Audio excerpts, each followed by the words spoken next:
3 in the morning, and I could hear the sound of a knife being sharpened from the apartment upstairs. It was accompanied by a man's sinister chuckle. A cut here would definitely cause a lot of bleeding. My hand tightened around the pepper spray I kept on my nightstand. I shakily dialed 911, but that didn't feel like enough. Scrambling to the kitchen, I grabbed the heaviest frying pan I owned. The second I kicked his door open, I saw him, a guy in SpongeBob SquarePants boxer shorts, squatting on the floor, slicing up a watermelon. He saw me charge in, pan held high, and froze for 3 solid seconds. Then, holding up the massive knife, he offered me a dripping red slice. "Hey, Mom, want some? Just butchered it. Guaranteed sweet." I stared at the juice splattered all over the floor, looking suspiciously like a crime scene, and then at the guy's infuriatingly smug face. Suddenly, calling the cops on him felt way too lenient. This psycho was the author of the web novel I'd been obsessed with for 3 years. The one who left every single book on a soul-crushing cliffhanger? It was 2:30 a.m. My eyes were practically falling out of my head as I stared at the laptop screen. The blinking cursor on the blank document felt like it was mocking my writer's block. No, this murder method is too cliché. I clawed at my hair, feeling a few more of my precious remaining strands give up the ghost. For a struggling thriller author like me, being unable to invent a fresh way to kill someone was a slow, agonizing form of career suicide. I got up and started pacing my tiny, 200-square-foot studio. The soundproofing in this building was a joke. I could hear the guy next door snoring so clearly it sounded like his head was on the pillow next to mine. Maybe a hammer. I muttered to myself, my eyes landing on the claw hammer in the dusty toolbox in the corner. Inspiration struck. I grabbed the hammer, giving it a test swing in the air. First, a solid whack to the back of the head. Thump. Knocks him out cold. Then drag them to the bathroom, fill the tub, and stage it to look like an accidental drowning. The more I talked, the more excited I got, swinging the hammer with a satisfying whoosh. To really get into character, I'll lower my voice, try to imitate a psycho killer's raspy laugh. Ha. Run, little rabbit, run. Just as I was losing myself in the art of fictional crime, a frantic pounding echoed from my front door. "Open up. It's the water company," a woman's voice yelled. It was shaky, but laced with more anger than fear. I froze. Who the hell checks a water meter in the middle of the night? And that voice. It sounded familiar. It sounded like my perpetually pissed-off landlady from downstairs, Ms. Miller. Still holding the hammer, my brain not quite catching up, I shuffled to the door in my boxers and opened it. And there she was. A woman in pink pajamas, her hair a chaotic mess, stood in the hallway. In her hands, she was holding a gleaming, very sharp-looking kitchen knife. Our eyes met. The silence in the hallway was suddenly as heavy and quiet as a tomb. Her gaze flickered from the hammer in my hand to the dark circles under my eyes from pulling all-nighters, and finally to the creepy, psycho grin I hadn't managed to wipe off my face yet. Help! Murder! Ms. Miller let out a blood-curdling scream. The knife clattered to the floor as she spun around to run. On pure instinct, I lunged forward and grabbed her. If she brought the cops here, there was no way I could talk my way out of this. "Don't scream. Don't scream. It's me," I yelled, getting a fistful of her pajama collar. "You're a psycho. A killer. Let me go. I'm calling 911. She thrashed wildly, her fingernails scratching at the air, inches from my face. "I'm not killing anyone," I roared. "I'm a writer. I was looking for inspiration." She stopped struggling. Slowly, she turned her head, her eyes filled with suspicion. "A writer? Then what's with the hammer?" "Renovating the planet." I held up the hammer and gave her an awkward smile. "It's a prop for method acting. You know, immersive experience." Ms. Miller looked me up and down. Her eyes lingered for a solid 3 seconds on my SpongeBob boxers. "Creep," she said, her evaluation blunt and to the point. I tossed the hammer back in my apartment and picked up her knife, handing it to her hilt first. "Look, Ms. Miller, it's a misunderstanding. A total misunderstanding. But what are you doing coming up here with a knife at this hour? Planning to peel some apples for me?" She snatched the knife back, her face flushing. I couldn't tell if it was from anger or embarrassment. I heard a bunch of banging and someone screaming upstairs. "I thought you were getting robbed," she snapped, shooting me a glare. Since you're fine, I'm going back to bed. And if you pull this crap again, I'm calling the cops for real. She turned to leave. Suddenly, her stomach let out a loud, gurgling growl. In the dead silent hallway, it was deafening. I couldn't help but grin. What's wrong? Burglar hunting burn a lot of calories? Why don't you? Come in for a bite. Ms. Miller spun back around. Her eyes narrowed with suspicion. A bite of what? The last tenant. What is wrong with you? I said, stepping aside and pointing to the hot plate in the corner of my room. I'm making ramen, the deluxe version, with an egg and sliced hot dogs. She hesitated. She looked at the knife in her hand, then sniffed the air, catching the faint, savory scent of instant noodles. 2 eggs, she declared. Ms. Miller sat at my rickety folding table, the one with a brick propping up a broken leg, and slurped her noodles down. She ate with zero grace, letting broth splash on her chin without a care. Watching her, I had a thought. For a woman who looked this good, she was a real piece of work. So, you're really a writer? She asked, looking up after downing a mouthful of soup. Yep, the real deal, I said, leaning against my bed and lighting a cigarette. My pen name is Rex Fury. Ever heard of me? Cough, cough, hack. Ms. Miller nearly choked to death on her ramen. She stared at me, her eyes wide, like she was looking at something disgusting she'd found on the bottom of her shoe. What kind of trashy name is that? You sound like a male stripper. What do you know? I blew a smoke ring. It's called branding. Catches the eye.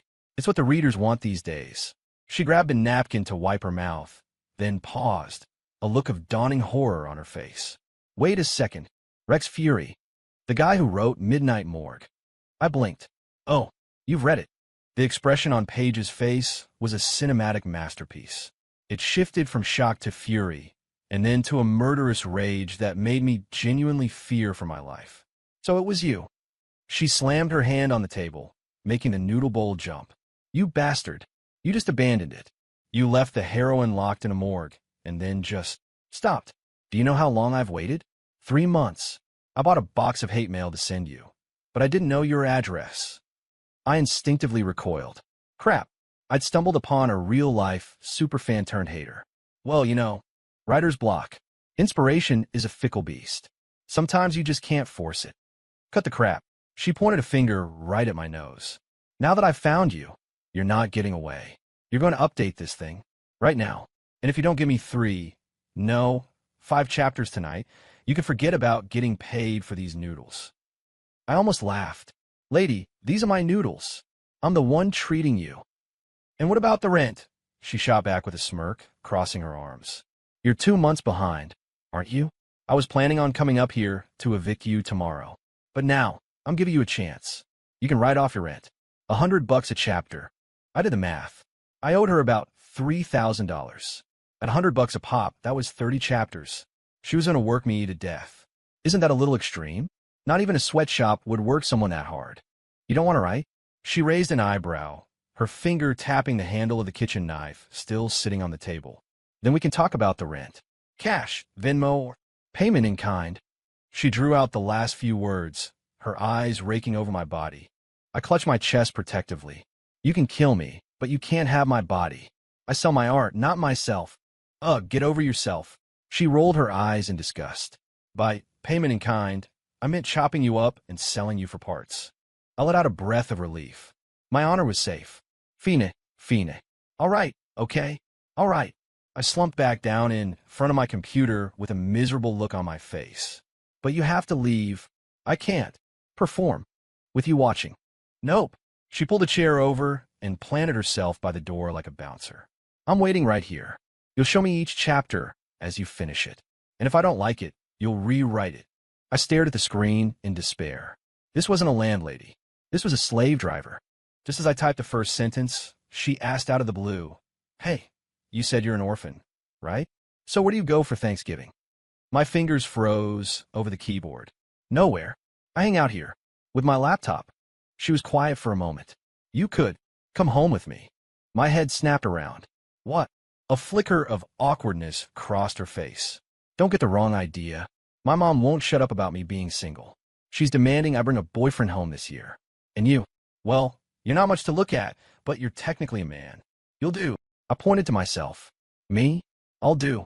Lady, I may be broke, but I have my pride. Playing the fake boyfriend costs extra. She pulled a set of keys out of her pocket and dangled them in front of me. 3 months' rent. Free and clear. Deal. So, Mom, when do we leave? The next morning, I was violently shaken awake by my new girlfriend, Paige Miller. Get up, get dressed, and don't embarrass me. She threw a suit at me. It looked expensive, felt like silk. Well, it looks like someone's breaking the bank. I quipped, pulling on the pants. Which ex-boyfriend's inheritance is this? Shut up. It was my dad's. He outgrew it, she said, rolling her eyes. Just put it on and let's go. I checked myself out in the mirror. Have to admit, clothes really do make the man. In this getup, I actually looked like a somewhat respectable member of society. Downstairs, a black Mercedes SUV was parked at the curb. I let out a low whistle. Paige, a rental like this must cost a fortune for the day. She pulled open the passenger door and shoved me inside. I bought it. For groceries. My butt had barely touched the leather seat before I felt like I'd been electrocuted. Holy crap. Was this woman a secret millionaire? And she was still busting my chops every day over a few $100 in rent? What kind of weird hobby was that? Seatbelt. If you're going to die, don't do it in my car. The engine roared to life, and the car shot forward like a beast in heat. I gripped the handle for dear life, feeling like my soul was trailing 3 blocks behind us. Paige, slow down. I'm too young and handsome to die. Shut up, or I'm throwing you out.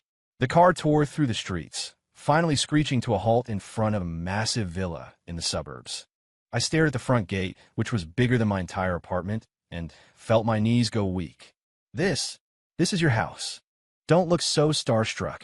When we go inside, keep your mouth shut and just eat. If anyone asks you something, just smile. And for God's sake, try not to look like a total creep. Paige straightened my tie, her face suddenly close to mine. She smelled faintly of jasmine, a scent that made my pulse quicken. What are you? Trying to cop a feel? Your tie was crooked. She glared at me and gave the knot a vicious tug. Gasp. You're trying to murder your husband. Inside, a middle-aged couple was sitting on a couch. The man looked severe and imposing. The woman was decked out in gold and diamonds and looked like she could chew nails for breakfast. Mom, Dad. I brought him, Paige said, pushing me forward. I quickly plastered on my best fake smile. Hello, sir, ma'am. My name is... crap. We forgot to rehearse this part. What was my name supposed to be? Jack? Tony? His name is Cletus, Paige said without missing a beat. I nearly choked. Cletus? What kind of name was that? The fancy woman, Paige's mom, looked me up and down, her brow furrowed so deep you could lose a coin in it. Cletus? That's a very rustic name. What do you do for a living? I was about to say I was a writer, but Paige cut me off. He's in construction. A foreman. I stomped on her foot under the table. A foreman? Did I look like I hauled drywall for a living? A foreman, huh? Good. Honest work, Paige's dad said, looking surprisingly pleased. He nodded. Come, seat. Have a drink with me. I had just sat down when the doorbell rang again. The housekeeper answered it, letting in a flamboyantly dressed middle-aged woman. Oh, Carol, darling, am I late? The woman chirped as she bustled in. I'm here to introduce your Paige to a wonderful young man. Let me tell you, his prospects are fantastic. Her eyes landed on me, and she froze. I froze, too. That woman, she looked incredibly familiar. Where had I seen her before? But I swore I had never met her in my life. The woman stared at me for a long moment, then slapped her thigh.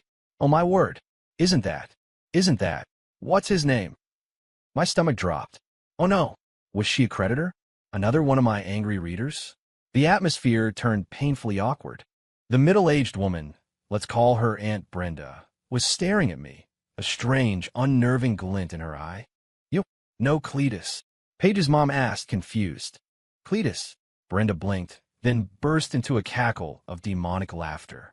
Ha ha, Cletus. Who came up with that name? It's brilliant. I felt my face heat up. What's so funny? Brenda wiped a tear from her eye, waving her hand dismissively. No, I don't know him. It's just that the young man looks remarkably like a long-lost cousin of mine. I breathed a sigh of relief. That was a close one. During dinner, Paige kept kicking me under the table, signaling me to toast her dad. I picked up my glass of whiskey and forced myself to stand. Sir, a toast. To your health. Your happiness. And to, having lots of grandkids soon. Oh crap.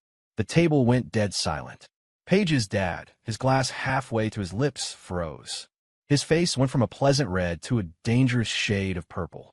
Paige covered her face with her hands, as if to say, I don't know this man. I wanted to slap myself. Why can't I ever keep my mouth shut? What I meant was, I stammered, trying to salvage the situation. I hope Paige has kids soon. With me. We'll get right on that. Her dad's expression softened slightly. He grunted and downed his drink. I barely survived the rest of the meal. As soon as it was over, I excused myself to the bathroom to hide. The second I locked the door, I pulled out a cigarette to calm my nerves. Just then, the doorknob jiggled. Then the door swung open. Paige slipped inside and locked it behind her. I was so startled the cigarette fell out of my mouth and into the toilet. Lady, this is a private bathroom. What are you doing? Are you trying to take advantage of me? I clutched my belt, my face a mask of mock terror. This was a single-family bathroom, not a men's room. Paige slammed me against the tiled wall, her breath smelling of wine. She'd taken a lot of drinks for me, and her eyes were a little unfocused. What did you just say? About having kids? She slurred, poking me in the chest. I was just trying to smooth things over. I said, my heart starting to pound. She was too close, so close I could count the individual lashes on her eyelids. Cletus, or should I say Mr. Famous author, she giggled. You know, if I actually did get pregnant, maybe my dad would stop trying to set me up on blind dates. My brain screeched to a halt. Whoa, hold on. Let's not joke about that. I can't afford diapers. I can't even afford the formula. Who asked you to pay for it? She waved her hand dismissively. I have money. I'll support you. That sentence was simultaneously the greatest insult and the greatest temptation a man could ever hear. I swallowed hard. Does that include my internet bill and utilities? Paige didn't answer. Her body started to slide down the wall. I quickly caught her. This woman could go from tipsy to blackout drunk in 0 seconds flat. Just then, we heard Brenda's voice from outside the door. Paige, Cletus? Are you two in there? You'd better come out. Your father's about to hand out Christmas bonuses. I looked down at the unconscious woman in my arms, then at the tiny bathroom window. I was so screwed. There was no way I could explain this. Getting Paige out of there was a nightmare. I told everyone she was sick, then threw her over my shoulder and made a run for it. By the time we got back to my apartment, it was late. I dumped her on my bed and collapsed onto the floor, more exhausted than if I had written a 100,000-word novel. I was just catching my breath when my phone rang. Unknown number. Hello? Who's this? So, it's me. It's your father. An excited man's voice yelled from the other end. I rolled my eyes. Scammers these days weren't even trying. Calling a stranger, son? Yeah, right. And I'm Santa Claus. I grumbled, hanging up and blocking the number. Less than a minute later, it rang again. This time it was a woman. Sweetheart, it's Mom. Don't you remember me? I chuckled. Was this a team effort? A husband and wife scam duo? Look, lady, save the drama. I'm an orphan. Popped out a rock for all I know. If you're looking for money, you'd be better off hitting up Miss Miller. She's rich and gullible. No. We really are your parents. We just got back in the country. We're right downstairs from you. In a Bentley. Just look out the window. I trudged over to the window and peered down. Sure enough, parked next to the late-night food truck was a ridiculously fancy car. A man and a woman were standing beside it, holding up their phones and looking up at my building. Under the streetlight, I got a clear look at the woman's face. Holy crap. It was Brenda, the matchmaker from Paige's house. She had changed her clothes, but her over-the-top vibe was unmistakable. The man next to her, dressed in a bespoke suit and leaning on a fancy cane, looked like an old-money aristocrat. These scammers are stalkers now. A chill ran down my spine. Was this some kind of elaborate con? Were they targeting Paige, and I just got caught in the crossfire? I couldn't let them up here. Paige was passed out cold. What if they barged in and harvested our organs? I immediately dialed 911. Hello, 911. I'd like to report a fraud in progress. Yes, at the Oakwood Apartments. 2 people driving what I'm pretty sure is a fake Bentley, pretending to be my parents. Yes, that's right. They seem extremely dangerous. You should probably bring backup. After hanging up, I felt a wave of relief.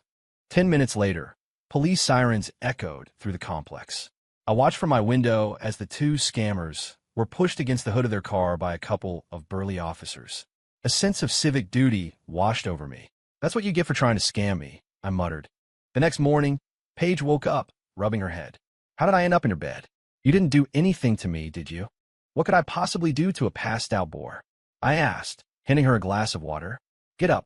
The police station called. The police? Why? They want me to come pick someone up. Said it was a misunderstanding that the two scammers might actually be important, and are asking for you by name. A confused Paige followed me to the station. The moment we walked in the mediation room, we saw Brenda and the cane-wielding aristocrat sitting on a bench, looking utterly defeated. Brenda? Paige gasped. What are you doing here? When Brenda saw Paige, her face crumpled and she burst into tears. Paige, honey, your boyfriend. He's so dutiful. He sent his own mother and father to jail. My brain short-circuited. What? Brenda? Who is she? I asked Paige, pointing at the sobbing woman. Paige stared at me like I was the dumbest person on earth. That's my mom's best friend, Brenda King. Her husband owns that massive tech firm. Wait, you were the one who reported them. My jaw dropped, nearly hitting the floor. Brenda, my supposed mother, wiped her nose and pulled a faded photograph from her purse, slapping it on the table. So, look, this is you when you're 3 years old, running around naked. You have a mole on your left butt cheek, a red one. If you don't believe me, drop your pants right now and we'll prove it. I stared at the picture, then instinctively reached back to touch my own butt. It was over. It was real. I wasn't an orphan. I was a goddamn trust fund baby, and I had just personally had my billionaire parents arrested. The wind outside the police station felt a little colder than usual. I was clutching the faded photograph, my butt cheeks clenched, not because they'd been spanked, but out of sheer terror. So you believe us now, son? Brenda. No, my mom had red-rimmed eyes. She looked like she wanted to hug me, but was afraid I'd call the cops again. The man with the cane, my dad, was more direct. He tucked the cane under his arm, pulled a sleek black credit card from his jacket, and shoved it into the pocket of my boxer shorts. Son, you've had a rough life. Take this. Spend whatever you want. The pin is your birthday. I held the card, my hand trembling slightly. Dad, is there a limit on this thing? I asked, swallowing hard. My dad thought for a moment. Theoretically, no. But if you want to buy an aircraft carrier, you might have to call the bank first to give them a heads up. My hand twitched, and the card fell to the pavement. Paige stood nearby, arms crossed, enjoying the show. Well, Cletus, you've been hiding some deep secrets, haven't you? A prince in disguise. So, about that back rent you owe me. She nudged the black card with the toe of her shoe. I scrambled to pick it up, wiping the dust off it. Paige, come on. This money. I can't spend it. Why not? She asked, her eyes wide. It feels wrong. I didn't earn it. What if I wake up and this is all a dream? Or what if it's dirty money and I end up in jail? I was used to being broke. Suddenly being handed a mountain of gold didn't feel like a blessing. It felt like a trap. I was always sure that if something looked too good to be true, it probably was. Hearing this, my mom started tearing up again. Look at him. Just look. Our boy is so responsible, so humble. He takes after me. My dad nodded, a proud look on his face. Indeed, that kind of frugal nature is rare among the wealthy youth. Son, where are you living now? We'll give you a ride. Don't. I stopped them. My place. A Bentley can't get there. The speed bumps will wreck the undercarriage. No problem. If it breaks, we'll buy a new one, my dad said with a wave of his hand.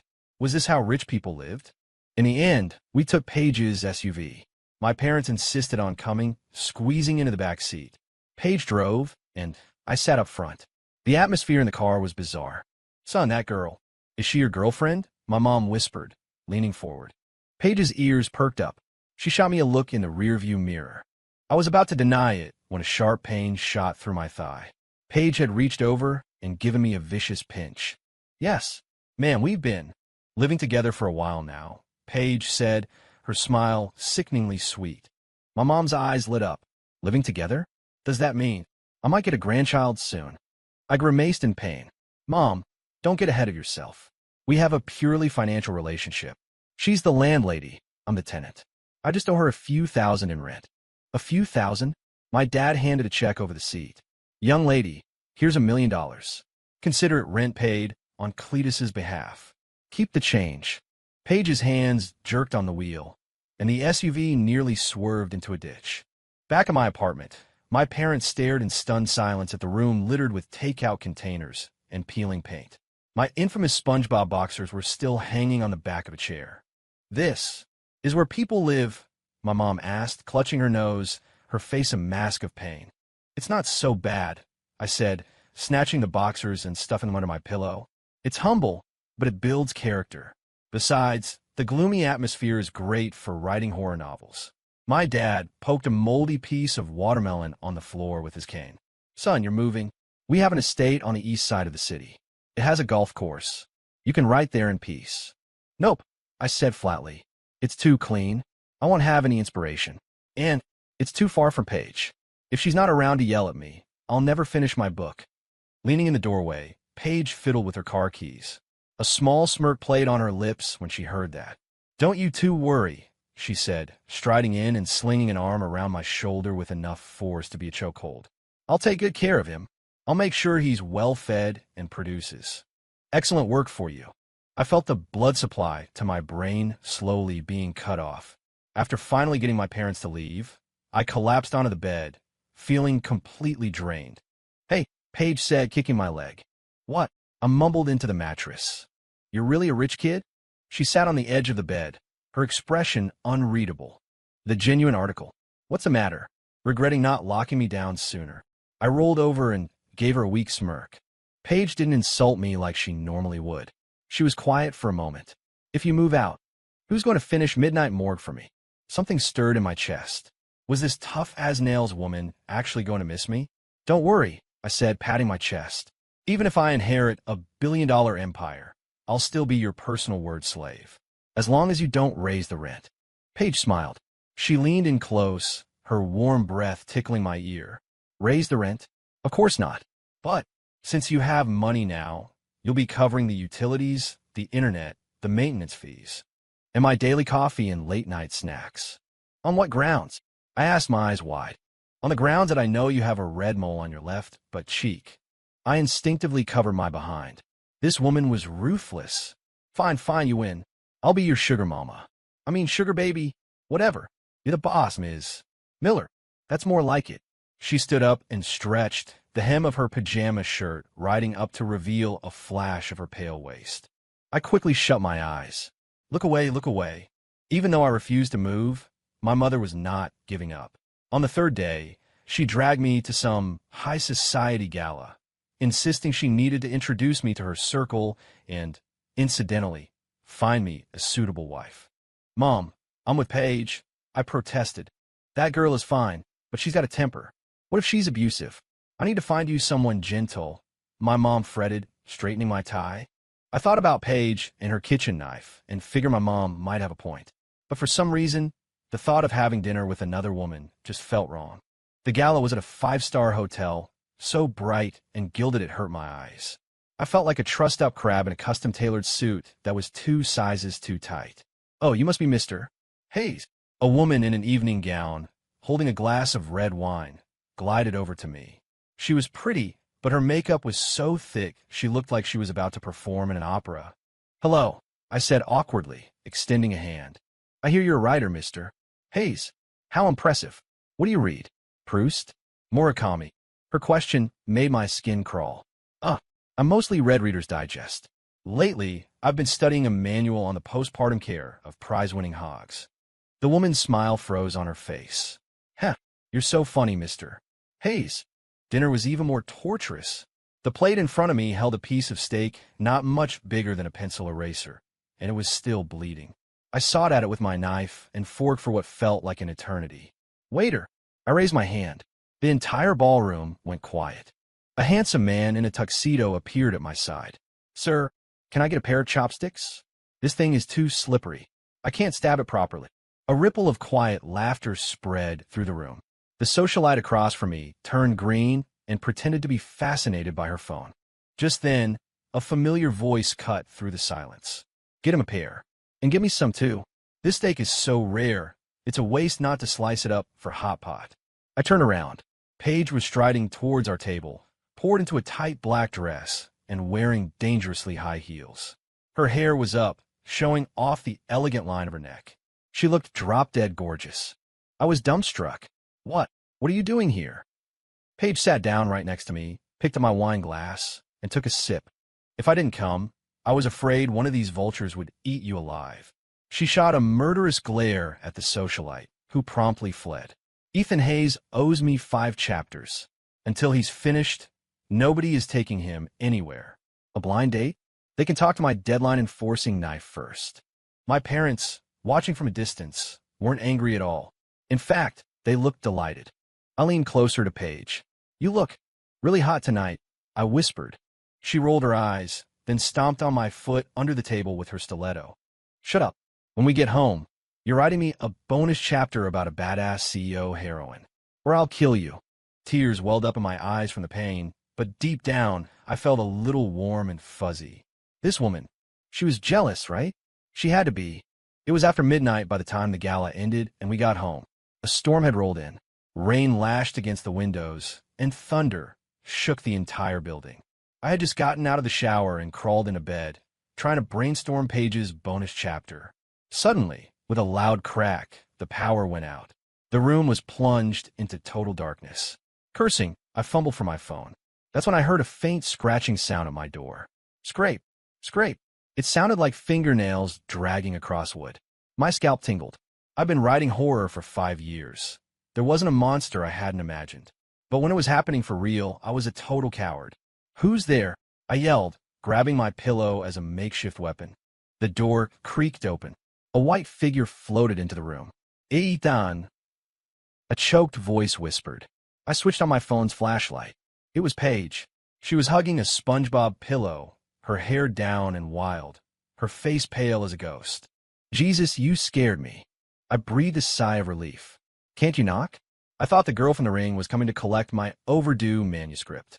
Ignoring my terrible joke, Paige scrambled across the room and dove under my covers. I froze. Well, this was escalating quickly. She was trembling all over. Her ice-cold hand gripped my arm, her nails digging into my skin. "I'm scared of thunder," she mumbled, burying her face in my blankets. The tough-as-nails woman who chased me around with a kitchen knife was now curled up in a ball like a frightened kitten. My heart melted. "It's okay, it's okay. Don't be scared. As long as I'm here, the thunder gods won't mess with you." I reached out and patted her on the back. She smelled amazing, fresh from the shower. I could feel my own body temperature skyrocketing. I was pretty sure I was about to get a nosebleed. In that moment, with the tension thick enough to cut with a knife, a strange noise came from under the bed. "Hello, master." Elevated heart rate detected. "Would you like me to play some soothing sleep music?" A robotic female voice announced from underneath me. Paige screamed and kicked me clean out of the bed. "Ethan Hayes, you have another woman hiding under your bed?" I rubbed my bruised tailbone and peered under the bed frame. A round, disc-shaped robot vacuum was sitting there, its red light blinking menacingly. "What the hell is this thing?" I dragged it out. There was a sticky note on it. "Son, I got you the latest AI smart butler. I was afraid you'd be lonely at night, so it can talk to you." "Love, Dad. Talk my ass," I yelled, ready to smash the stupid thing. Paige, wrapped in the comforter, peeked her head out. She looked at the robot, which was now asking, "Master, would you like to listen to Amazing Grace?" and burst out laughing. So much for the romantic atmosphere. But she didn't leave. That night, she slept in the bed, and I slept on the floor. I lay awake all night, listening to the robot vacuum serenade us with a tinny version of "Here Comes the Sun." The next day, I showed up to my publisher's office with dark circles under my eyes. My book, Midnight Morgue, had mediocre sales, but it was enough to pay the bills. My editor, Mark, usually ignored my emails for days. But today, the moment I walked in, the entire office stood up and applauded. "Welcome, Mr. Hayes. We're so glad you could make it." Mark came jogging over, his face beaming. "Ethan, my man, please have a seat. Can I get you some coffee? We have freshly ground Blue Mountain, or we can get some of that Civic Cat stuff." I was completely baffled. "Mark, are you okay?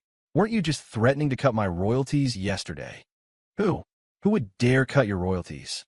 I'll have their job," Mark declared indignantly.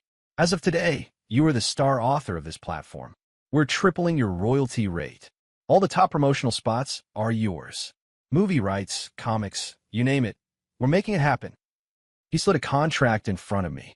Just sign here. The signing bonus is $5 million. $5 million.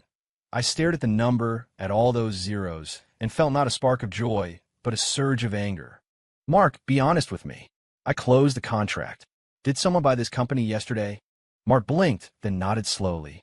Yeah, a mysterious billionaire bought the whole operation. And he specifically said he wanted to make you a star. I let out a bitter laugh. I knew it. Who else could it be but my money is no object father? I stood up, grabbed the contract, and in front of the entire office tore to shreds. Ethan, what are you doing? That's money. Mark shrieked. Tell your new boss, I said, tossing the confetti of paper into the air, that I'm not writing this book anymore. And I quit. I turned and walked out, leaving a room full of stunned people behind me. Outside, I squatted on the curb and lit a cigarette. I felt hollow. Why did I start writing in the first place? To prove I could make it on my own. And now, all of it was just because of my dad's money. It felt worse than being a complete failure. An SUV pulled up in front of me. Paige rolled down the window. What happened? Did you throw a tantrum and get yourself fired? I looked up at her, my eyes stinging. Paige, I quit my job. I guess. I'm really going to have to depend on you now. Paige glanced at the pile of cigarette butts on the ground around me and seemed to understand. She didn't mock me or make a sarcastic comment. She just opened the passenger door and patted the seat. Get in. Let's go home. I'll make you ramen. With 3 eggs. I looked at her and suddenly realized that it didn't matter if I was rich or poor, as long as I had a bowl of her noodles and this infuriating, wonderful woman. Everything was going to be okay. I devoured that bowl of ramen, 3 eggs and all, down to the last drop of broth. With a full stomach, reality set in. I was officially unemployed. My dad had probably handled any contract penalties, but that didn't change the fact that I was now a bum. So, where are you going to publish now? Paige was sitting cross-legged on the sofa, clipping her toenails. Her feet were surprisingly elegant, with black painted nails that were somehow incredibly distracting. I tore my eyes away and focused on a water stain on the ceiling. I'm thinking of finding a small, obscure website, somewhere no one knows me, where no one can inflate my stats. I just want to see if, without the billionaire's son label, anyone will actually read my work. Okay, Paige said, blowing a stray clipping off her toe. In that case, as of today, I am your new editor, agent, and personal assistant. Assistant. I grinned. The kind that keeps my bed warm, the kind that whips you into shape. She stood up and planted her freshly pedicured foot on my thigh, pressing down. Listen up, Ethan Hayes. If you're serious about starting over, you're not allowed to slack off. 10,000 words a day. Miss your quota by a single word, and you don't get dinner. I swallowed hard. The sole of her foot was warm against my leg, making my muscles jump. This felt less like a punishment and more like a test of my willpower. Yes, ma'am. So, boss, can you move your foot now? I'm afraid I'm about to lose control. Paige huffed, pulled her foot back, and tossed me an apple. Eat this, then get to work. I'll be watching. And so my new life of torment began. My tiny apartment became my personal hell. Paige produced a kitchen timer from somewhere and slammed it on my desk. Begin. My fingers flew across the keyboard until they felt like they were about to catch fire. All the while, she lounged on the bed behind me, watching TV shows and eating chips. The constant crunch, crunch, crunch was driving me insane. Boss, can I get some water? Get yourself. Boss, can I use the bathroom? Hold it. Boss, I have writer's block. Paige hopped off the bed and came to stand behind me. She was wearing a loose silk robe, and when she leaned over, the view down her collar was inspiring. My nose started to feel warm. Where are you stuck? She asked, leaning one hand on the desk, her body pressing against my back. The female ghost. How should she seduce the main character? I stammered, my mind a complete blank. Is that so hard? She suddenly reached out, grabbed my chin, and turned my face towards hers. We were inches apart. Like this. You stare at him, and then you bite your lip. She demonstrated, her teeth gently catching her lower lip, her eyes half-lidded and smoky. My brain exploded. No mortal man could withstand that. Get it? She asked, abruptly letting go and reverting to her usual drill sergeant persona. If not, go watch a movie. Now right. I whipped back around, took a deep breath, and unleashed a torrent of words onto the page. If this book didn't become a bestseller, it wouldn't be for lack of motivation. Under Page's demonic training regimen, I published my new book on a tiny, unknown website. The numbers were abysmal. Less than 100 views on the first day. But I was ecstatic. Every single one of those 100 views was real. That evening, Page suggested we go out for wings and beer to celebrate my new life.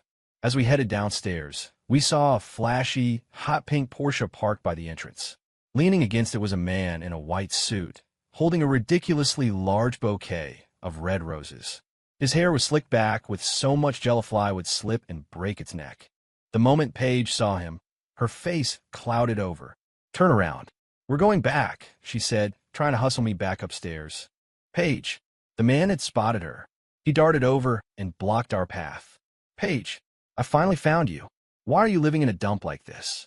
This is no place for you," he cried, reaching for her hand. Paige smacked his hand away. "Chad, are you insane? Where I live is none of your business." I stood there in my cargo shorts and flip-flops, holding a bag of trash. I knew this scene. It was a classic trope. The ex-boyfriend, or obsessive admirer, shows up to humiliate the heroine's new, less impressive partner me. Sure enough, the guy, Chad, finally noticed me. He scanned me from head to toe, his eyes dripping with contempt. "Paige, is this why you rejected me? For this delivery guy?" I glanced down at the trash bag in my hand. He wasn't entirely wrong. What's wrong with being a delivery guy? I stepped forward, putting myself between him and Paige. At least I work for a living, unlike some people who drive around in giant, ugly bugs trying to act tough. Bugs? Chad blinked, looking back at his car. "You peasant. This is a Porsche 911, a limited edition." "Oh, a limited edition bug," I nodded. "The color is very loud." Chad's face contorted with rage. Ignoring me, he turned back to Paige. "Paige, your father told me everything. If you agree to marry me, my family will bail out your father's company. You don't want to see him go bankrupt, do you?" Paige's face went pale. She bit her lip and said nothing. My stomach clenched. So that's what was going on. Her family was in trouble. "Bail him out?" I asked, feigning casualness. "How much are we talking about here? Must be a lot to make you this smug." $50 million. Chad held up 5 fingers, his face a mask of arrogance. "Have you even seen that much money in your entire life, you broke loser?" I laughed. 50 million, the signing bonus on the contract I'd ripped up yesterday, was 5 million. The black car my dad gave me could supposedly buy an aircraft carrier. 50 million.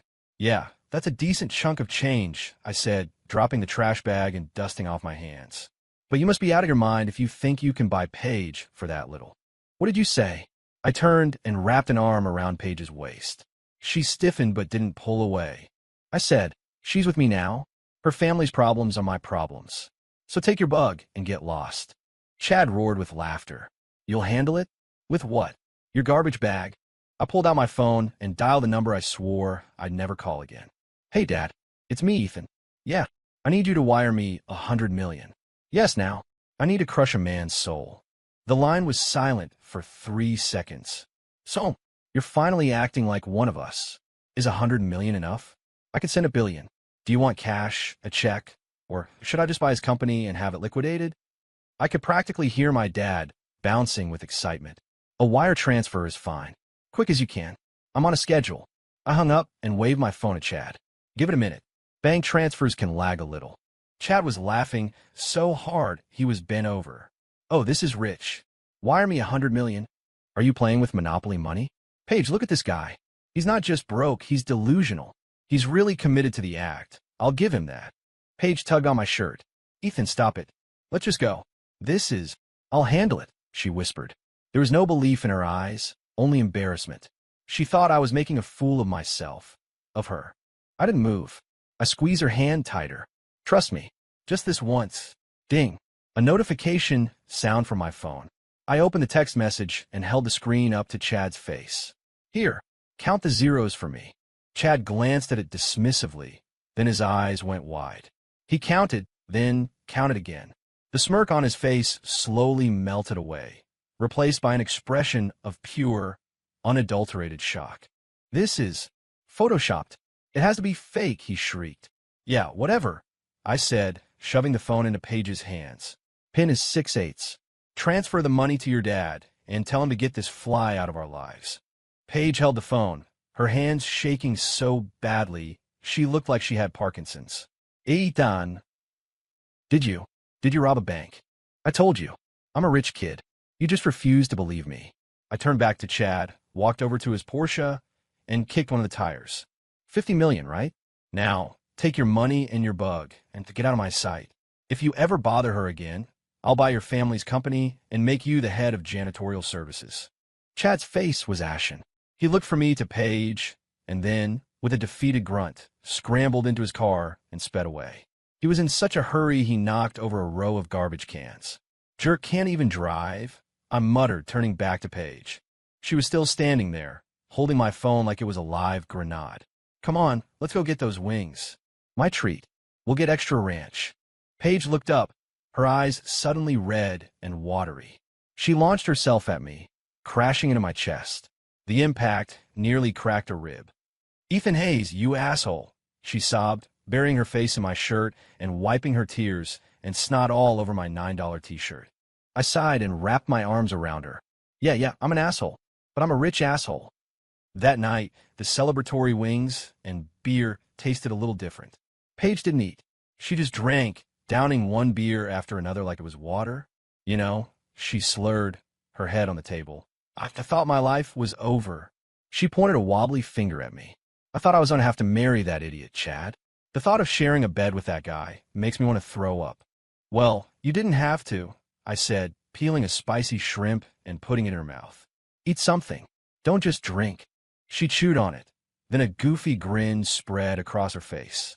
Ethan Hayes, you know, you're not much to look at, and you're a terrible writer, but when it counts, you could be a real man. Thanks for the compliment.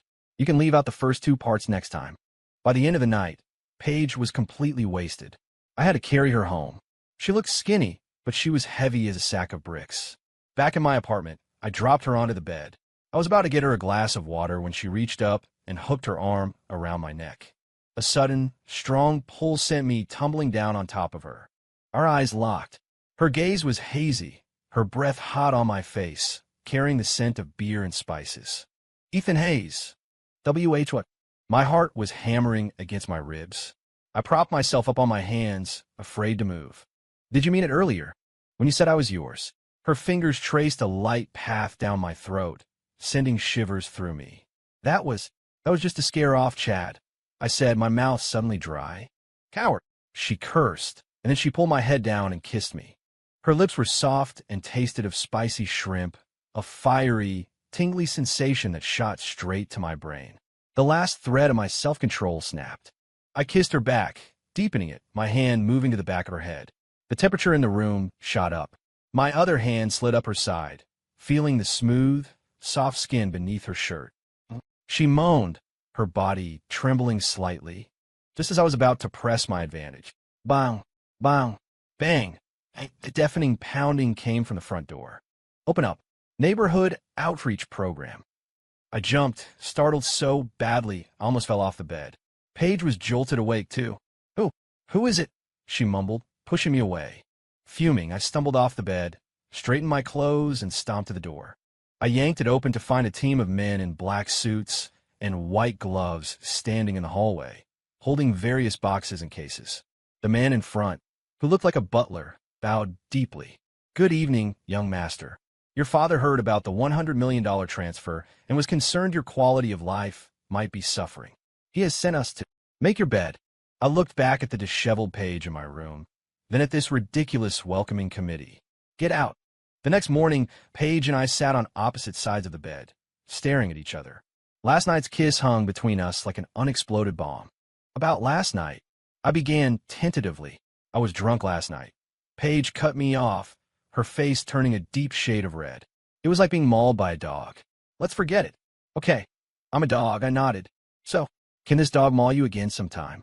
Paige grabbed a pillow and threw it at my head. Get out, she was yelling, but I saw the hint of a smile in her eyes. Just then a loud, grinding noise started up from outside. It sounded like a construction crew was setting up. What is that? Paige frowned, walking to the window to look. Holy crap, I want to look too. The street below was filled with construction vehicles. Dozens of workers were erecting scaffolding around our building. A few guys were unfurling a giant banner across the facade. Congratulations to the Hayes Corporation on their acquisition of the Oakwood Apartments. Hayes Corporation. Paige spun around to face me, a murderous look in her eyes. Ethan, you want to explain this? I fumbled for my phone and saw a dozen new messages from my mom. So, I saw how rundown your building was. No elevator, no garden. So I bought it. We're going to renovate it for you. We'll turn the first floor into an indoor pool, the second floor into a gaming lounge, and put a helipad on the roof for you. Oh, and the landscaping is terrible, so I'm buying the lot next door to raise some organic pigs for you, so you can have fresh bacon. I read the messages, and the phone nearly slipped from my grasp. Buying the building? Raising pigs. This was social suicide. Ethan Hayes. Paige grabbed my shirt collar and started shaking me. This building was the only thing my father left me. Who gave you permission to buy it? Who said you could renovate it? And raise pigs? Are you calling me a pig? It's a misunderstanding. A complete misunderstanding. I yelled, my brain rattling in my skull. I'll go stop them right now. I bolted downstairs and confronted a worker who was painting the exterior wall a nauseating shade of pink. Stop. Everybody stop. Who told you to paint it pink? Is this going to be a brothel? The worker looked confused. The boss said the young master has a soft heart, and since his favorite boxers are SpongeBob, he'd definitely love a pink house. The crowd of neighbors who had gathered to watch the commotion burst into laughter. I covered my face in despair. It was over. My choice in underwear was now public knowledge. In the midst of the chaos, I saw Paige storming out of the building, brandishing her trusty kitchen knife. Ethan Hayes, today, either you die, or this building does. Paige chased me with the knife all the way to the roof. The wind was howling, whipping her loose pajamas around her like a battle flag. She was panting, her cheeks flushed, the tip of the knife pointed straight at me. Ethan Hayes, don't you move. I hid behind a large water heater, my hands raised in surrender. Paige, honey, calm down. This was my mother's idea, not mine. I hatar pink. I don't even eat strawberries. Then explain the SpongeBob boxers. They're yellow. Yellow is a lucky color for money. As we stood there, locked in our standoff, the sky above us began to roar. The sound grew louder, vibrating through the concrete under our feet. I looked up.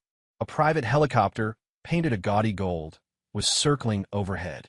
Emblazoned on the side in huge letters were the words, Hayes Family Property. Oh, come on. I groaned. Paige stared, mesmerized, the knife momentarily forgotten. The helicopter's side door slid open. A man in a tuxedo leaned out with a megaphone. Young master, your mother heard you skip breakfast. She had us air freight these croissants, fresh from Paris. They're still warm. With that, a delicate picnic basket attached to a small parachute floated down from the sky. It landed with a soft thud right at Paige's feet. The basket popped open, revealing not just croissants, but a bottle of wine and a bouquet of broccoli? Is this a food delivery service? Paige asked, staring from the basket to the helicopter, which was now dropping rose petals. I covered my face, feeling like my life had lost all meaning. Just kill me, Paige. Please. Living is too exhausting. Paige didn't kill me. She picked up a croissant and took a bite. Not bad, she said, then yelled up at the sky.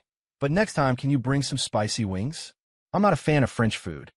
I looked at her and realized this woman's fortitude was even more unshakable than my ridiculously rich father's. Suddenly, a piece of paper fluttered down from above, landing near my feet. It was a letter. Dear son and daughter-in-law, by the time you read this, your mother and I will be on a plane to Antarctica to feed penguins. We spent our whole lives working. It's tiring. Seeing you two so happy together, and mostly seeing that Paige can keep you in line. We're finally ready to retire.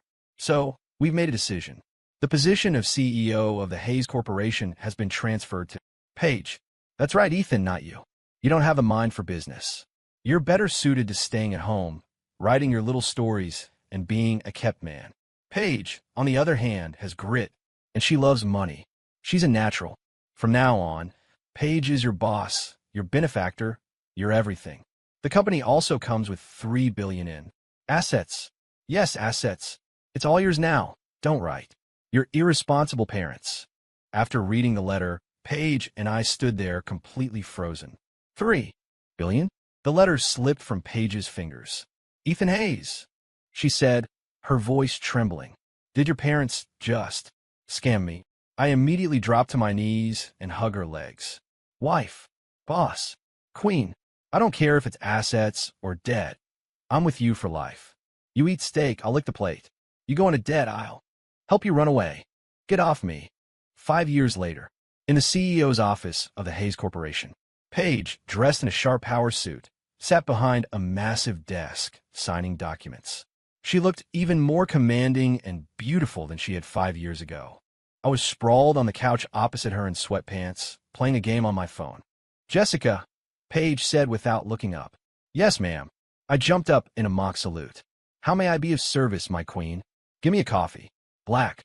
No sugar. Right away. I happily trotted off to the espresso machine. In the last 5 years, my parents' Pink Palace project was successfully thwarted. The $3 billion turned out to be mostly assets, and Paige, with her ruthless, take-no-prisoners business acumen, had made the company more successful than ever. And me?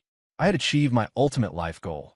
I was a full-time kept man and a best-selling thriller author. That's right, my books became huge. Not because they were particularly scary, but because my readers loved the story behind them. The author who was forced to write every day by his billionaire CEO wife, who allegedly stood over him with a kitchen knife. This writing under duress gave my work a certain authenticity. Oh, by the way, Paige said, taking the coffee, I have a magazine interview tonight. They want to interview the man behind the successful woman. Get yourself ready. No problem. I smoothed down my t-shirt. I was born for this role.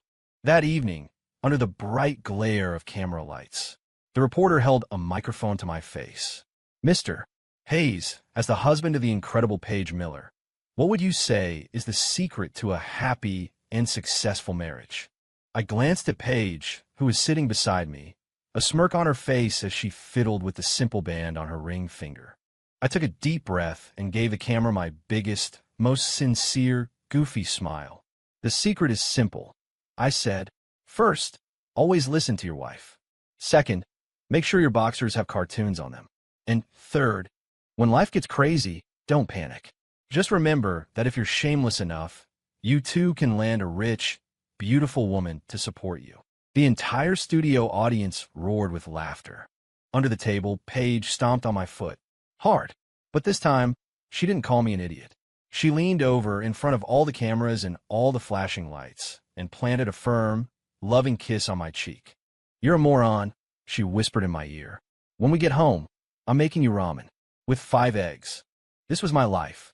And it was perfect.